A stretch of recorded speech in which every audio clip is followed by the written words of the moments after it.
Hello दोस्तों, स्वागत है आपका मेरे YouTube चैनल परीक्षा प्लान में। तो कैसे हैं आप लोग?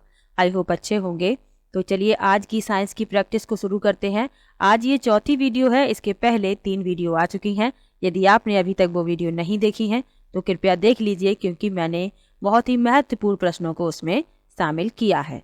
आज की वीडियो को शुरू करते हैं। आज की वीडियो में मैंने कुल 16 प्रश्न लिए हैं, तो कृपया वीडियो में अंत तक बने रहिए। सभी प्रश्न महत्वपूर्ण हैं। इसके अलावा वीडियो देखने के बाद आपको अच्छा लगे तो वीडियो को लाइक और शेयर कीजिएगा, और यदि आप चैनल पर नए हैं तो चैनल को सब्सक्राइब कर लीजिए। तो चलिए पहला प्रश्न पढ़ते हैं। सिराओं के विषय में नीचे दिए गए कथनों पर विचार कीजिए। लिखा है, सिराएं CO2 समृद्ध रुधिर को शरीर के सभी भागों से वापस हृदय में ले जाती हैं। दूसरे में लिखा है, सिराओं की भित्तियां मोटी होती हैं। तीसरे में लिखा है, सिराओं में ऐसे वाल्व होते हैं जो रुधिर को केवल हृदय की ओर ही प्रवाहित होने देते हैं। तो सिराओं के विषय में सही कथन बताने हैं। तो सिराएं क्या होती हैं, सबसे पहले तो ये जानना आवश्यक है। तो रक्त को शरीर से हृदय की ओर ले जाने वाली रक्त वाहिकाएं सिराएं कहलाती हैं। और ये क्या कार्य करती हैं? ये शरीर के सभी हिस्सों से कार्बन डाइऑक्साइड युक्त रक्त को वापस हृदय तक ले जाती हैं, और यही पहले कथन में लिखा हुआ है। तो पहला कथन सिराओं के विषय में सही हो जाता है। दूसरे में लिखा है कि सिराओं की भित्तियां मोटी होती है, ये गलत लिखा हुआ है, क्योंकि सिराओं की भित्तियां पतली होती हैं। धमनी की भित्तियां मोटी होती हैं, इसीलिए दूसरा गलत हो जाता है। तीसरा भी सही लिखा हुआ है, सिराओं में ऐसे वाल्व होते हैं जो रुधिर को केवल हृदय की ओर ही प्रवाहित होने देते हैं। पहला और तीसरा इसमें सही है, यानी कि चौथा विकल्प इस प्रश्न में सही है। ध्यान से समझते चलिए। प्रश्न सिराओं और धमनियों से पूछा जाता है। धमनियों के बारे में क्या याद रखना है? एक तो यही याद रखना है कि इनकी भित्तियां मोटी होती हैं और ये ऑक्सीजन युक्त रक्त को हृदय से शरीर के अन्य भागों तक ले जाती हैं। और फुफ्फुस धमनी में ऑक्सीजन रहित रक्त होता है, ये भी आपको याद रखना है। जो फुफ्फुस धमनी होती है उसमें बिना ऑक्सीजन वाला रक्त होता है, बाकी सभी धमनियों में ऑक्सीजन युक्त रक्त होता है। सिराओं के बारे में भी याद रखना है कि सिराएं ऑक्सीजन रहित रक्त को हृदय से दूर ले जाती हैं, और जो फुफ्फुस सिरा होता है उसमें ऑक्सीजन युक्त रक्त होता है। तो ये भी आपको याद रखना है। अगला प्रश्न पढ़ते हैं। लिखा है, निम्नलिखित में से सही कथन चुनिए। जिंक एल्युमिनियम से अधिक सक्रिय है। दूसरे में लिखा है, कॉपर फेरस सल्फेट विलयन से आयरन को विस्थापित कर सकता है। तीसरा लिखा है, आयरन कॉपर सल्फेट विलयन से कॉपर को विस्थापित कर सकता है, परंतु एल्युमिनियम सल्फेट से एल्युमिनियम को विस्थापित नहीं कर सकता, और एल्युमिनियम फेरस सल्फेट विलयन से आयरन को विस्थापित नहीं कर सकता है।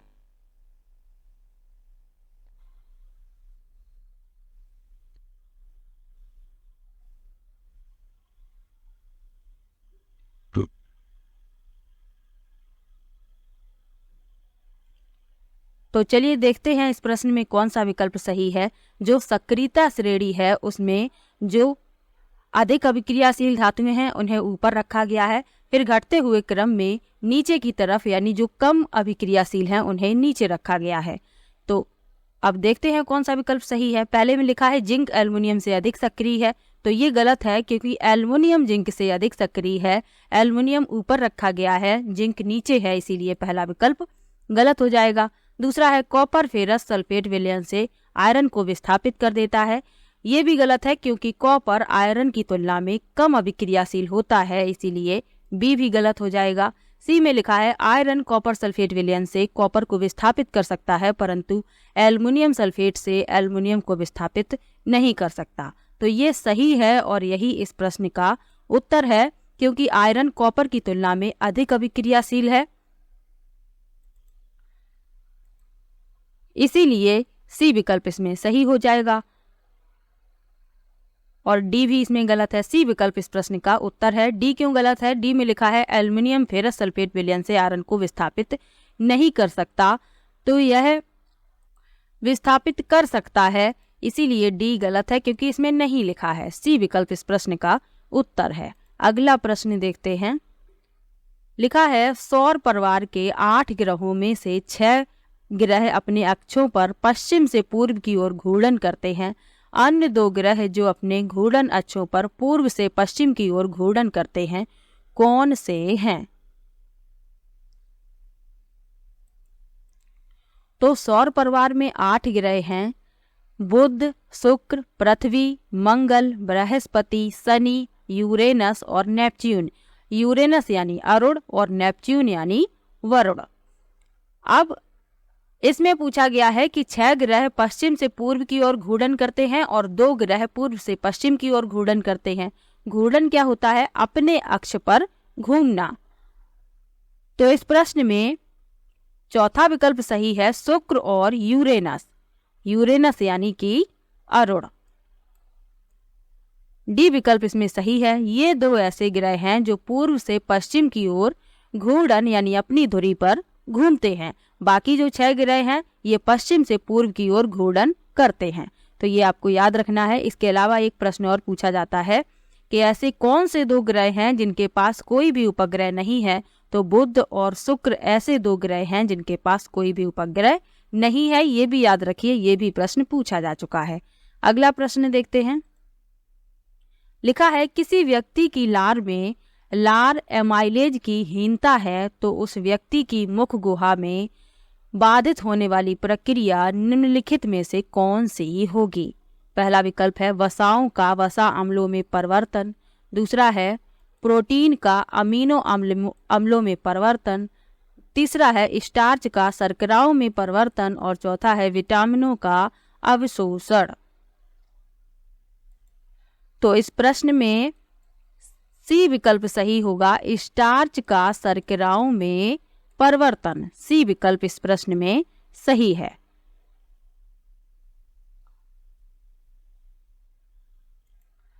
तो यदि किसी व्यक्ति की लार में एमाइलेज की कमी है तो स्टार्च को शर्करा में बदलने की प्रक्रिया मुख गुहा में बाधित हो जाएगी। ये आपको याद रखना है। सी विकल्प इसमें सही है।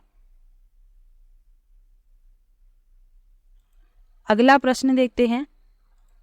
लिखा है प्रकाश के प्रकीर्णन की विधि देखी जा सकती है जब प्रकाश, पहला विकल्प है साबुन के बुलबुलों से गुजरता है। दूसरा है सीडी की सतह पर पड़ता है। तीसरा है वर्षा की बूंदों से गुजरता है और चौथा है चमकते कंचों पर फोकसित होता है। तो जब प्रकाश, सफेद प्रकाश कांच के प्रिज्म में से होकर गुजरता है तो वह 7 रंगों में विभाजित हो जाता है। तो इसमें वही पूछा गया है कि प्रकाश की प्रकीर्णन की विधि देखी जा सकती है, किस किस में देखी जा सकती है, ये पूछा गया है। तो साबुन के बुलबुले में देखी जा सकती है, वर्षा की बूंदों की सतह से गुजरता हुआ जल इसमें देखी जा सकती है, यानी वर्षा की बूंदों से गुजरता हुआ प्रकाश इसमें देखी जा सकती है, और चमकते कंचों पर फोकसित होता है तब भी देखी जा सकती है। यानी कि पहला, तीसरा और चौथा इसमें सही है। सी विकल्प इस प्रश्न का उत्तर है।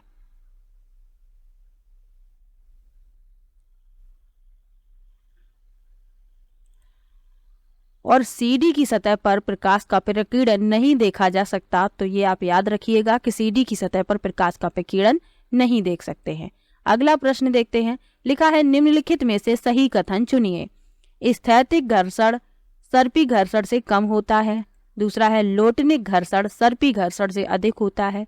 तीसरा है स्थैतिक घर्षण सर्पी घर्षण से कम परंतु लोटनिक घर्षण से अधिक होता है। और चौथा है सर्पी घर्षण लोटनिक घर्षण से अधिक परंतु स्थैतिक घर्षण से कम होता है। तो सबसे पहले आपको घर्षण, उसके बाद स्थैतिक घर्षण, सर्पी घर्षण, इन सब के बारे में जानना आवश्यक है। तो घर्षण क्या होता है? ठोस सतह का वह गुण जो अन्य ठोस वस्तु की सतह पर गति का विरोध करता है घर्षण कहलाता है। घर्षण 2 प्रकार के होते हैं, स्थैतिक और गतिज। स्थैतिक घर्षण क्या होता है? सभी ठोस सतह ठोस वस्तु को अपनी सतह पर स्थिर रखना चाहती हैं। इस घटना को स्थैतिक घर्षण कहते हैं। गतिज घर्षण क्या होता है? गतिज घर्षण ठोस सतह की अपनी सतह पर किसी भी गतिमान वस्तु की गति का विरोध करने की प्रवृत्ति होती है और इसे ही सर्पी घर्षण कहते हैं। तो ये भी आप याद रखिएगा। लोटनिक घर्षण क्या होता है? यह वह घर्षण है जो पिंडों पर तब कार्य करता है जब वे सतह पर लुढ़क रहे होते हैं। जैसा कि नाम से ही पता चल रहा है, लोटनिक यानी कि लुढ़कना। और यह सर्पी और स्थैतिक घर्षण से कमजोर होता है, ये भी आपको याद रखना है। अब देख लेते हैं कौन सा विकल्प इसमें सही हो सकता है। मैंने व्याख्या कर दी है तो आपको पता चल गया होगा। इसमें लिखा है सर्पी घर्षण लोटनिक घर्षण से अधिक परंतु स्थैतिक घर्षण से कम होता है। तो जो लोटनिक घर्षण है, मैंने अभी बताया, ये सर्पी घर्षण और स्थैतिक घर्षण दोनों से ही कमजोर होता है। तो चौथे विकल्प में लिखा है कि सर्पी घर्षण लोटनिक घर्षण से अधिक। बिल्कुल सही है, क्योंकि लोटनिक घर्षण दोनों से ही कम होता है परंतु स्थैतिक घर्षण से कम होता है। यहाँ सर्पी घर्षण की बात हो रही है, तो डी विकल्प इसमें सही होगा। अगला प्रश्न देखते हैं। लिखा है कोई छात्र क्षीण ध्वनि को प्रबल ध्वनि में परिवर्तित करना चाहता है। इसके लिए उसे निम्नलिखित में से किस एक की वृद्धि करनी चाहिए? पहला विकल्प है ध्वनि का आयाम, दूसरा है ध्वनि का आवृत्ति, तीसरा है ध्वनि की चाल और चौथा है ध्वनि की तरंग दैर्घ्य।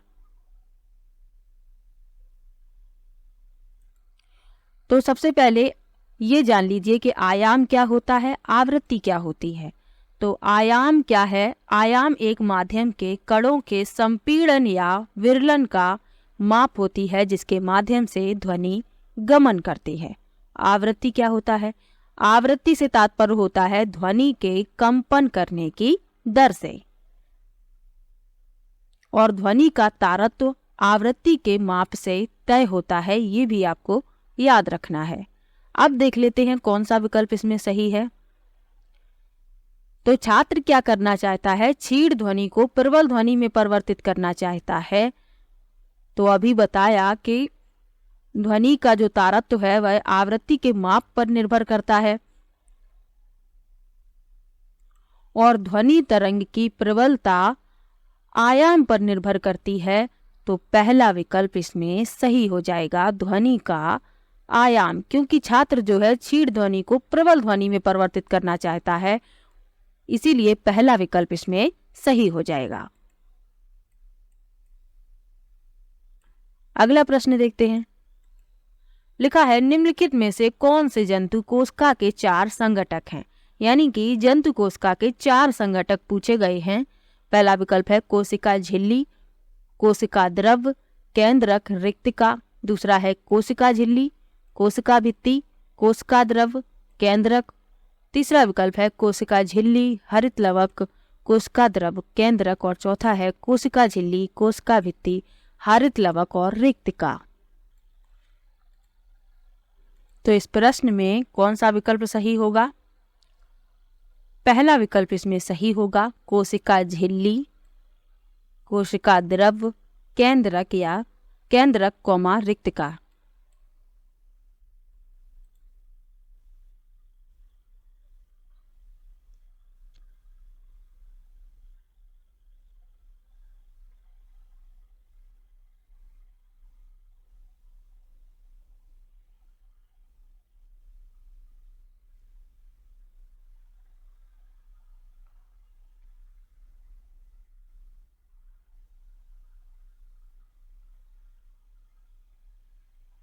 तो इस प्रश्न में पहला विकल्प सही होगा। जंतु कोशिका की 4 संघटक पूछे गए हैं, कोशिका झिल्ली, कोशिका द्रव, केंद्रक और रिक्तिका।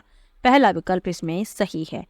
अब कोशिका भित्ति दूसरे विकल्प में लिखा है, कोशिका झिल्ली, कोशिका भित्ति। तो कोशिका भित्ति पादप कोशिकाओं में पाई जाती है, जंतु कोशिका में अनुपस्थिति होती है, तो इसीलिए दूसरा विकल्प गलत है। तीसरे में लिखा है हरित लवक, तो हरित लवक भी पादप कोशिका में पाया जाता है, इसीलिए सी भी गलत है। और डी में कोशिका भित्ति और हरित लवक दोनों ही लिखे हैं, इसीलिए ये भी गलत है। पहला विकल्प इस प्रश्न का उत्तर है। प्रश्न को इस तरीके से भी हल कीजिएगा, यदि इस प्रकार के प्रश्न पूछे जाएं तो आपको ये याद रखना है कि जैसे मैंने इसमें देखा कि कोशिका भित्ति जंतु कोशिका में नहीं पाई जाती तो ये गलत हो गया, हरित लवक नहीं पाया जाता तो ये भी गलत हो गया, कोशिका भित्ति इसमें भी लिखा है ये भी गलत हो गया, पहला ही इसमें सही होगा। अब यदि प्रश्न का उत्तर आपको नहीं भी आता है और यदि आप कोशिका के बारे में थोड़ा बहुत जानते हैं कि जंतु कोशिका में क्या पाया जाता है, पादप कोशिका में क्या पाया जाता है, तब भी आप प्रश्न का उत्तर सही कर देंगे। बस ध्यान से पढ़िएगा और विकल्प को समझकर टिक कीजिएगा। अगला प्रश्न देखते हैं। लिखा है ओजोन के बारे में नीचे दिए गए कथनों पर विचार कीजिए। लिखा है ओजोन वायुमंडल के उच्चतर स्तर पर ऑक्सीजन पर परावैंगनी किरणों की क्रिया से बनती है। दूसरा है यह सूर्य से आने वाली हानिकारक परावैंगनी विकिरणों से हमारी सुरक्षा करती है। तीसरा है ओजोन ऑक्सीजन से भिन्न नहीं है। और चौथा है ओजोन का ऑक्सीजन में अपक्षरित होना रासायनिक अभिक्रिया नहीं है। तो इसमें ओजोन के बारे में जो सही है वह बताने हैं। तो ओजोन वायुमंडल के उच्चतर स्तर पर ऑक्सीजन पर परावैंगनी किरणों की क्रिया से बनती है, सही बात है। और यह सूर्य से आने वाली हानिकारक परावैंगनी विकिरणों से हमारी सुरक्षा करती है, ये भी सही है। लेकिन सी में लिखा है ओजोन ऑक्सीजन से भिन्न नहीं है, ये गलत है क्योंकि ओजोन ऑक्सीजन से भिन्न है। और चौथे में लिखा है कि ओजोन का ऑक्सीजन में अपक्षरित होना रासायनिक अभिक्रिया नहीं है, तो ये भी गलत है। पहला और दूसरा इसमें सही है, यानी कि डी विकल्प इसमें सही हो जाएगा। आप लोगों को दिख नहीं रहा होगा, पहला और दूसरा डी विकल्प में लिखा है, इसीलिए डी विकल्प इसमें सही है। अगला प्रश्न देखते हैं। इसके अलावा आपको ये भी याद रखना है ओजोन परत किस मंडल में पाई जाती है। तो ओजोन परत समताप मंडल में पाई जाती है। ओजोन दिवस कब मनाया जाता है। तो 16 सितंबर को ओजोन दिवस मनाया जाता है। साथ में आपको ये सब बातें भी याद रखनी है। अगला प्रश्न देखते हैं। निम्नलिखित में से कौन सा 3 पेट्रो रसायन पेट्रोलियम और प्राकृतिक गैस से प्राप्त होने वाले उत्पाद के समूह को निरूपित करता है। पहला विकल्प है डीजल, केरोसिन और रेयन। दूसरा है पेट्रोल, डीजल और कास्टिक सोडा। तीसरा है स्नेहक तेल, पॉलिस्टर, बिटुमेन। और चौथा है अपमार्जक, स्नेहक तेल, कोल तार। तो पेट्रो रसायन यानी पेट्रोलियम और प्राकृतिक गैस से प्राप्त होने वाले उत्पाद के समूह पूछे गए हैं। डी विकल्प इसमें सही होगा, अपमार्जक यानी डिटर्जेंट्स, स्नेहक तेल और कोल तार। डी विकल्प इसमें सही है। अगला प्रश्न देखते हैं। लिखा है जठर ग्रंथियों द्वारा स्रावित हाइड्रोक्लोरिक अम्ल से आमाशय के आंतरिक स्तर को सुरक्षा कौन प्रदान करता है। पहला विकल्प है अग्नाशयिक रस, दूसरा है पित्त रस, तीसरा है श्लेष्मा और चौथा है पाचक रस। तो जठर ग्रंथियों द्वारा स्रावित हाइड्रोक्लोरिक अम्ल से आमाशय के आंतरिक स्तर को सुरक्षा प्रदान करता है श्लेष्मा। सी विकल्प इसमें सही है। तो श्लेष्मा जो है एक जैल अवरोध है जो आमाशय की भित्तियों में उपकला कोशिकाओं और ग्रंथियों की कोशिकाओं द्वारा स्रावित होता है। तो ये भी आपको याद रखना है। अगला प्रश्न है किसी घास के पौधे को उखाड़ने के पश्चात एक छात्र उसकी जड़ों और पत्तियों का प्रेक्षण करके अपने प्रेक्षणों को इस प्रकार नोट करेगा। पहला विकल्प है रेशेदार जड़ें, जालका रूपी सिराविन्यास। दूसरा है रेशेदार जड़ें, समांतर सिराविन्यास। तीसरा है मूसला जड़ें तथा समांतर सिराविन्यास। और चौथा है मूसला जड़ें तथा जालिका रूपी सिराविन्यास। अब इस प्रश्न से आपके 2-3 प्रश्न तैयार हो जाएंगे। सबसे पहले तो आपको ये जानना आवश्यक है कि जड़ क्या होता है। तो जड़ें भूमिगत संरचना है जो जल और खनिजों के अवशोषण और संचालन में मदद करती हैं। जड़ें मुख्य रूप से 2 प्रकार की होती हैं, मूसला जड़ें, रेशेदार जड़ें। अब घास के पौधे को उखाड़ने के पश्चात छात्र को क्या प्राप्त होगा। रेशेदार जड़ें और समांतर सिराविन्यास। बी विकल्प इसमें सही है।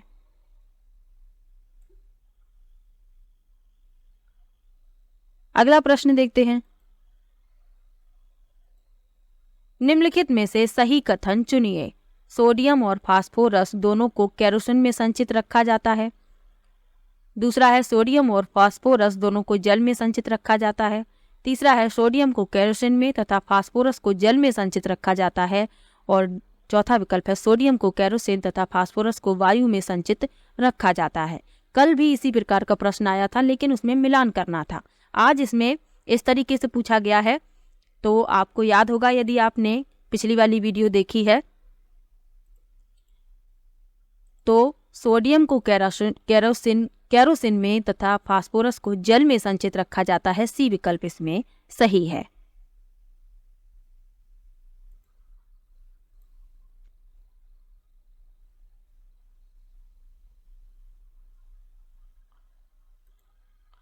इसके अलावा आपको ये भी याद रखना है कि पोटेशियम को भी केरोसिन में रखा जाता है। क्यों रखा जाता है?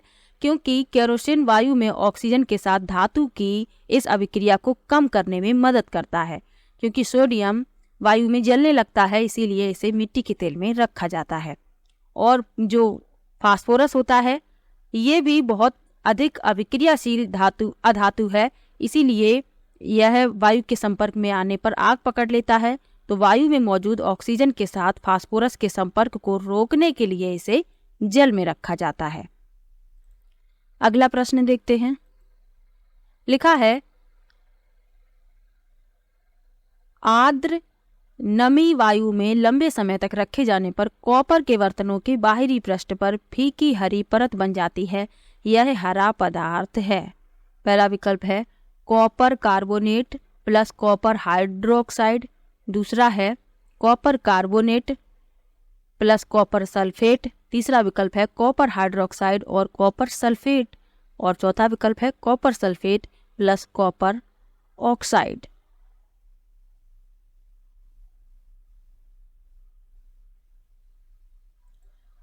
तो नमी में लंबे समय तक रखे जाने पर कॉपर के बर्तनों के बाहरी पृष्ठ पर फीकी परत बन जाती है और यह हरा पदार्थ जो है copper carbonate plus copper hydroxide होता है। पहला विकल्प इसमें सही है। अगला प्रश्न देखते हैं। मृदा में पोषक समृद्धि अथवा पुनःपूर्ति करने के लिए कार्यान्वित किया जाने वाले क्रियाकलाप हैं। पहला विकल्प है फसल चक्रण, गहरी जुताई, खाद डालना। दूसरा है फसल चक्रण, खाद डालना, उर्वरक डालना। तीसरा है खाद डालना, उर्वरक डालना, सिंचाई करना। और चौथा है खाद डालना, फसल चक्रण, सिंचाई करना। तो इसमें पूछा गया है कि मृदा में पोषक समृद्धि अथवा पुनःपूर्ति करने के लिए, तो बी विकल्प सही होगा। फसल चक्रण अपनाना चाहिए, खाद डालना चाहिए और उर्वरक भी डालना चाहिए। बी विकल्प इसमें सही है। अगला प्रश्न देखते हैं और आज का आखिरी प्रश्न है ये। निम्नलिखित में से कौन सा 4 रबी की फसलों का समूह है? पहला विकल्प है चना, सरसों, मटर, गेहूं। दूसरा है चना, सरसों, धान, सोयाबीन। तीसरा है मूंगफली, सरसों, मटर, गेहूं। और चौथा है चना, मक्का, धान, गेहूं। तो रबी की फसल शीत ऋतु की फसल होती है और इसकी बुआई सर्दियों की शुरुआत यानी कि अक्टूबर से दिसंबर तक की जाती है और फसल जो है मार्च से अप्रैल तक काट ली जाती है। कौन कौन सी होती हैं रबी की फसलें?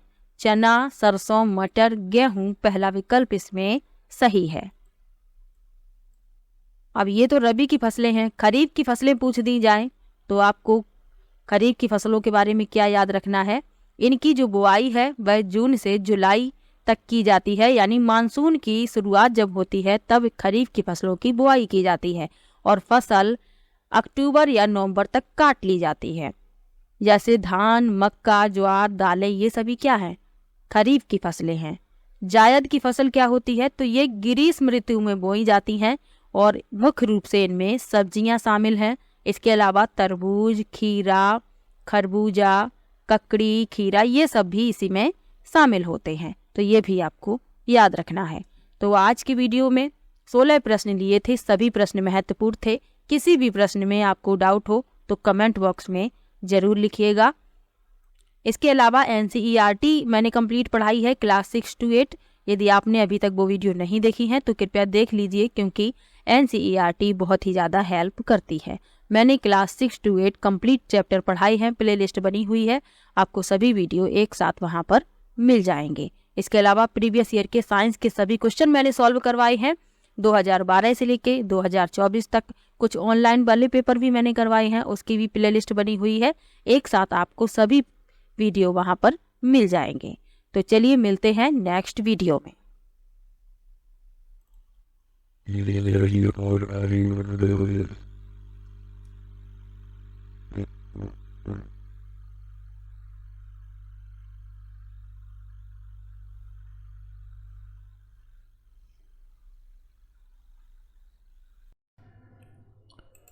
वीडियो कैसा लगा कमेंट बॉक्स में ज़रूर बताइएगा। वीडियो को लाइक कीजिए, शेयर कीजिए और चैनल को सब्सक्राइब कर लीजिए। मिलते हैं नेक्स्ट वीडियो में, तब तक के लिए बाय बाय।